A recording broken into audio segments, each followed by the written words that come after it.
Ring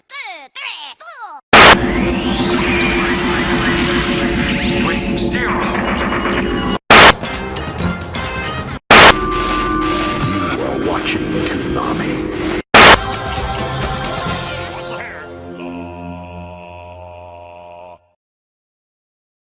Let me take you back to a time when I was just a wee lad. Every week when I went shopping with my mum on a Saturday, she would buy me one of the kids' magazines displayed near the checkout if I hadn't been too much of a little shit. These magazines would always come with some sort of free gift, and one week the magazine came with an anime sampler DVD that I think was advertising Madman entertainment shows. This DVD contained one episode of a few different shows, such as Astro Boy, but the one show that really caught my attention was Mobile Suit Gundam Seed. The first episode had cool robots, space battles, explosions, and guns, so I was instantly hooked. However, I never found a way to watch the show back then, and eventually I just forgot entirely what the show was called. Fast forward to 2016 now, where I'm looking for cartoons and anime to review, and I remember a Gundam show that I really enjoyed. After a fair bit of searching, I finally found the right show, and I was all set to see if the entire series lived up to the hype of the first episode. But before I get into the review, as always, we need to look at the background surrounding the show. Mobile Suit Gundam Seed is the 9th installment in the Gundam franchise. However, it takes place in a future era, so it doesn't have much attachment to previous series, and it's a decent jumping in point for first timers. It was shown in Japan between 2002 and 2003, and eventually it came to the West in 2004. Going by the IMDb for the series, it seems the majority enjoyed the series, with it currently holding a 7.8 out of 10 rating. It also received a sequel series, titled Mobile Suit Gundam Seed Destiny. With that out of the way, it's time for the review to start. The most simplified rundown of the show's plot that I can give is that Kira Yamato is a coordinator, a genetically modified human, which makes him really damn good at piloting mobile suits. Coordinators have sort of become outcast and have their own colony where they live separately, while those without modifications are called naturals and live on Earth. Despite this, Kira has grown up in a colony full of naturals without anyone knowing he's a coordinator until he's forced to fly a mobile suit. In the first episode he encounters his childhood friend, Atherin, who is also a coordinator but is fighting for the other side. Both sides are locked in a war, and this is what drives the entire show. By far the best thing about Gundam Seed is its action scenes. The battles between the mobile suits are awesome, and some of the animation is seriously impressive. There are some truly breathtaking moments that occur, like the ship of refugees being blown up or Kira's friend being killed by Atherin, which are really epic. The show's writing occasionally has its moments too. Every now and then there'll be a really great cliffhanger, like when Kira discovers Lacus Klein in the escape pod. While early on the show really makes you think about which side is actually the good one. I think it's really great how you start off rooting for the naturals, but eventually myself and Kira started to swing around and actually see that they weren't really all that good and are potentially even worse than the coordinators.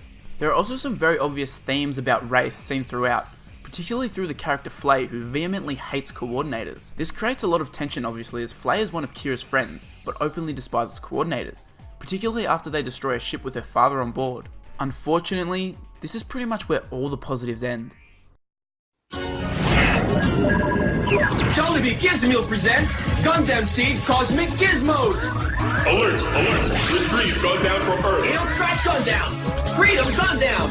Justice Gundam! Return to base! Also available!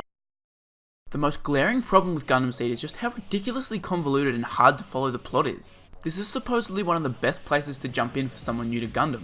However, from the very first episode I was already lost with so much of what was going on, and it only got worse from there. I never really knew why these sides were at war. I had assumptions and educated guesses as to why, but it was never explicitly laid out on the table. More importantly, 99% of this show takes place on a military ship of some sort, and with this brings a whole trove of jargon and technical terms that really don't mean anything to me.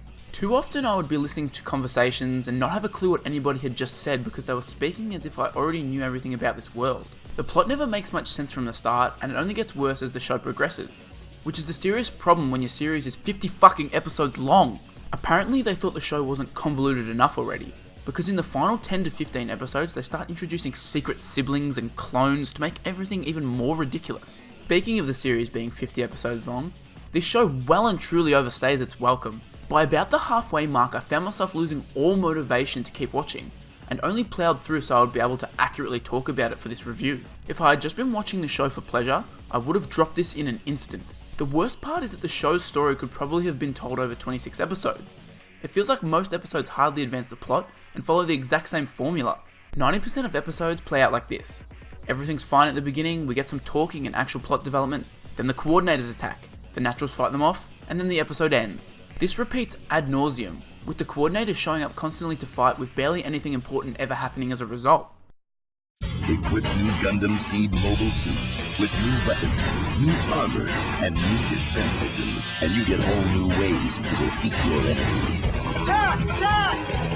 New Gundam Seed and Battle Scout action figures each sold separately from Bandai. Another contributing factor to making this show a slog to finish is the god-awful characters. By the end of the show, every character, except maybe Mu Laflaga, is a complete fucking idiot or frustratingly annoying. The worst offender is a character I mentioned earlier, Flay. She starts off at first as the naive girl who's been swept up into a war, when she clearly shouldn't have any involvement in this kind of thing. So far so good. But then all of a sudden she becomes incredibly annoying and racist towards coordinators, so much so that I was actually rooting for her dad's ship to blow up. Eventually she lashes out at Kira for being a coordinator and says some really mean stuff. So what happens next? Oh, Kira makes out with her then fucks her. That's the normal response to someone telling you that they hate your whole race of people, right? This happens entirely without Flay ever apologizing once throughout the whole series, or any sort of development that would make this realistic. Oh, and did I forget to mention that Flay is dating one of Kira's friends when all of this happens? Eventually they start dating behind his back, despite Flay clearly, multiple times, expressing how much she fucking hates coordinators. It doesn't make any sense. So now Kira is a complete fucking asshole who stole his friend's girlfriend and acts like a complete douchebag for like 5 episodes. But it's okay guys, everything just goes back to normal eventually without any explanation. Flay being such an awful character actually saves a lot of Kira's other friends, because quite frankly, they're all extremely stupid and annoying, but Flay trumps them all. Toonami's got a new house, new host. Change is in the air. Sailor soldiers, we must fight together. But for now, Sailor Moon kicks off at 4. Reboot throws us into gear at 4:30. It ends now.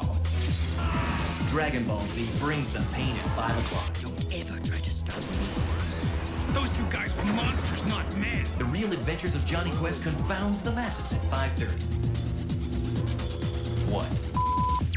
There are also a few out-of-character moments throughout the series. Like I mentioned earlier, Kira randomly being a complete douche canoe for a few episodes, or Kira slapping Kigali for no good reason, or Kigali being way too friendly to Athrun despite her believing Athrun had just, killed Kira. Another side effect of this series being way too long is that they have a set of like 5 songs that they play in every single episode. From the first episode to the last, you hear the same damn songs, which becomes so annoying.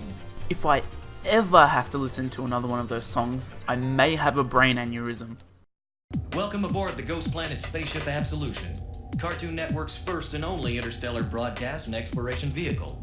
I'll give you the tour later. From this day forward, she is completely responsible for all Toonami transmissions. I'm taking you guys into the new millennium. No big changes now, same show, same attitude. New place to do it, new guy to do it with. I'm not gonna waste any more time, let's get back into it. Later.